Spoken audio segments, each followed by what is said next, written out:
Hey, what's up, you guys? Welcome back to another episode. So today I finally decided to do my side windows, and by side windows I mean if you have E36, two-door E36, you know how much pain in the butt it can be to get in the back and open the side windows, especially when it's hot.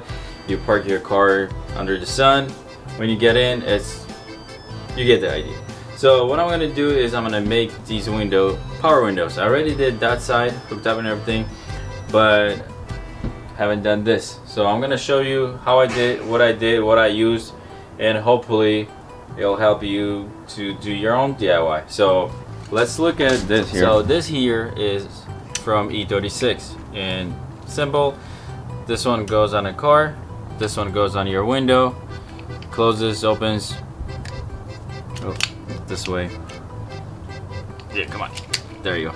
Anyways, this is E36 and this one E46. I didn't buy this. This is from my donor car, E46 M3. You might be able even to use this, something like this from different car. It might be easier or different style, whatever. I don't know, but I had this one, so I'm gonna use this. And the way this one is, pretty much same thing. You have this that goes on a window, and then this is your actuator that's powered. And you can't just, I wish it was a little bit easier, but here's the thing. Both the windows, E46, E36, they have holes for these. The only difference is E36 is a lot smaller compared to E46. This is how big is the hole is. If you know how to drill a hole, you can probably just drill a hole, put this in, but I don't think you can. So what I'm gonna do is I'm gonna make an adapter for it. All you need is this here. The way it's actually goes on a window, you put this in, then you have washer, then you have this locking mechanism or the locking pin, whatever washer you want to call it, and then you have this actuator that goes in here. You close it and it works. So this actually comes apart, which is pretty cool.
part. The only thing now I have to do, this is the easy part.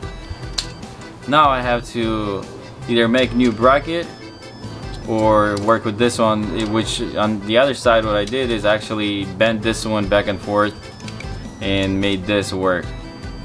So I'm gonna show you what my passenger side looks like.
The opener, one of the mistakes that I actually made is I should have drilled a hole, mounted this side, and then adjusted the right side.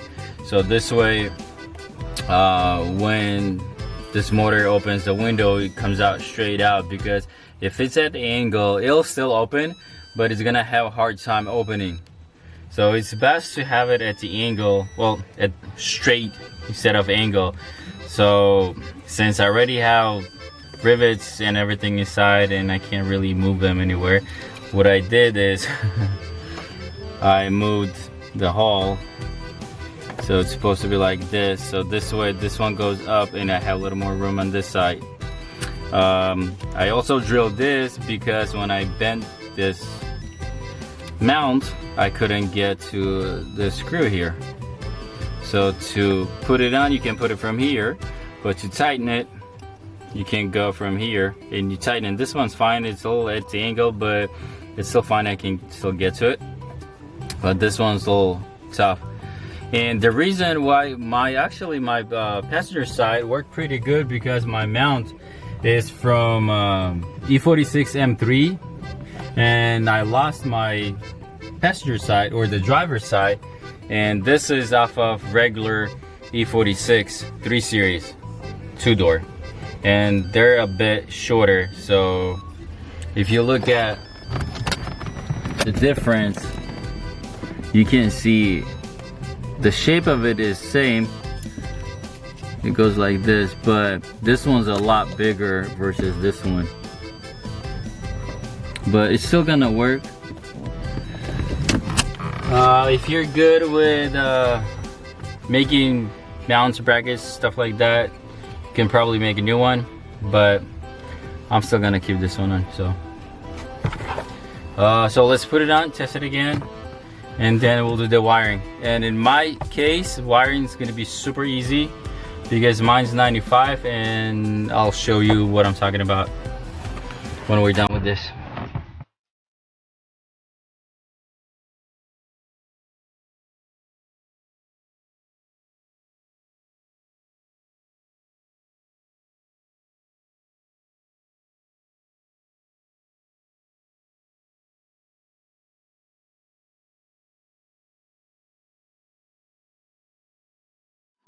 So one of the things that I'm not gonna be happy with or satisfied, whatever, is on E46s or even E36, you have the middle parts, and then you have like a little piece go up here. And on E46s, it's kind of cut out right here, and then you have a cover.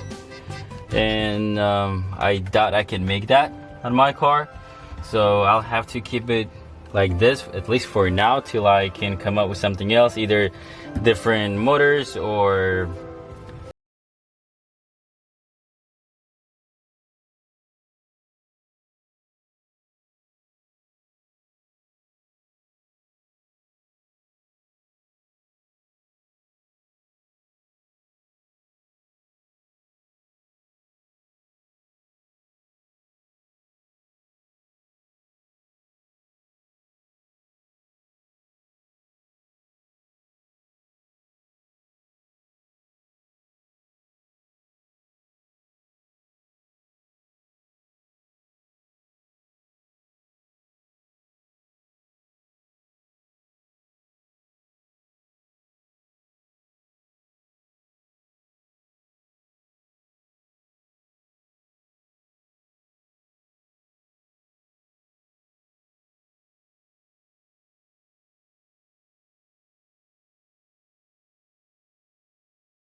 up, kind of, so sort of. I do apologize if I skip some of the steps, like which wires I use, how I wire them, whatever. I mean, I'm kind of gonna explain how I did, but what exactly I did, you might do something different. So the way I wired these two motors, they run at the same time on two wires. You can have two switches, it's really up to you. The reason why I did one is because it's convenience, actually. So here's what I'm using. I believe on 96 and up, you have different setup right here for this sunroof. So I don't have sunroof, delete it, but here's the switch for my sunroof setup from factory. You have this connector, positive, negative, and the switch. Again, this one goes into that connector. This one goes to your sunroof motor. On the newer ones, I believe there is 4 or 6, but I think you can kind of make it work. If not, you can still go to like a junkyard, pick and pull, and get one of these wires or switches with these two wires. You still gonna have positive, negative. It might not be same connector, but you can just tap into them, positive, negative, and all you need is two wires going back to your motor. And again, like I said, you can make two switches. That one's gonna work one side, the other one's gonna work the other side, but I already have one that's it's gonna be right here from like factory, except this one, if you guys haven't seen this video how I did it, this is from E39 and whatever the 7 series is, the older ones, they have these, and I did the wiring. It works. There's only 3 wires, so check out one of my videos. Really convenient, really easy to do it. So but back to this. So again, just 2 wires, And this switch here, it works kind of like a two relays inside type of thing. You have positive, negative, and you have constantly negative going onto these two wires. Well, as soon as the power goes into it, but and then as soon as you press the button, one of the wires switches from negative to positive, and this way you have motor working right away. You press this side, you have the other side negative, turns into positive, it just switches back and forth. So that's why I switch. Really easy, really convenient. So, and again, if your car is different, this is the switch you want. Unfortunately, this one is not one of the glow in the dark ones. So when you turn on the headlights, it's not you're not gonna be able to see it.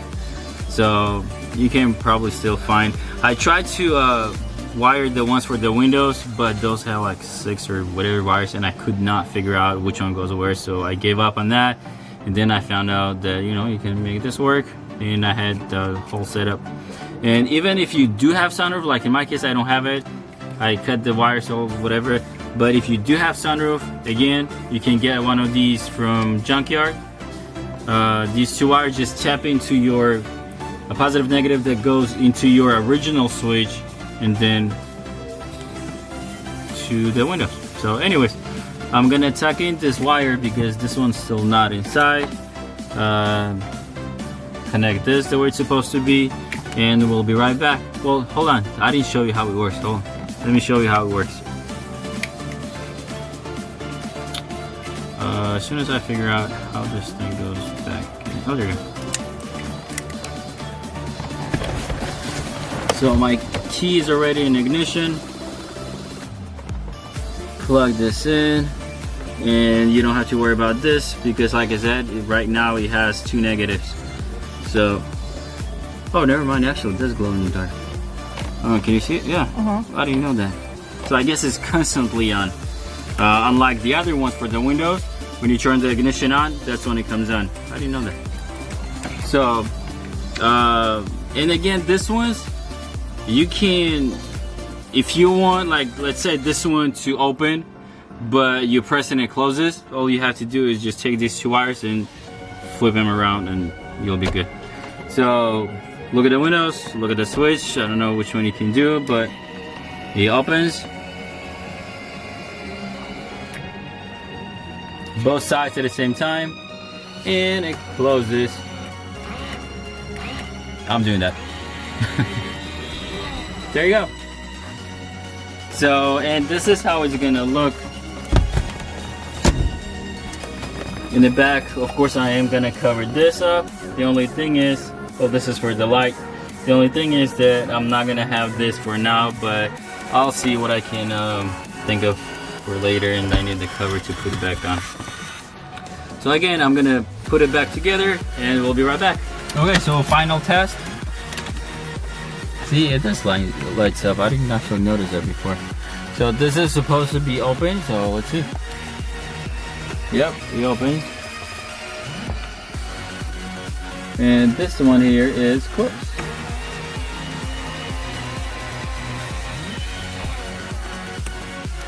Very nice.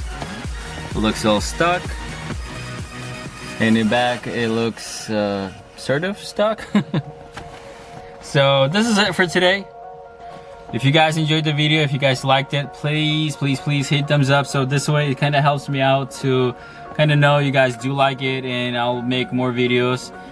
They're not hard to make them, but they are time consuming. If you've done videos or you know somebody, they can tell you that it kind of takes time to set up the video or have somebody follow you around and show you everything and stuff like that. So please, if you guys like the video, if it was helpful, please hit thumbs up. And again, this video is not like, hey, look what I did, do the same thing. You might make it better, you might do something differently. This is kind of like a, hey, look at this, you can actually make E36 back windows close and open by just pushing a button. So I found this way to work. Plus, like I said, I already had those motors free. So this is it. Again, if you guys like the video, please hit thumbs up. Subscribe for more videos, and hopefully I'll see you next time. See you.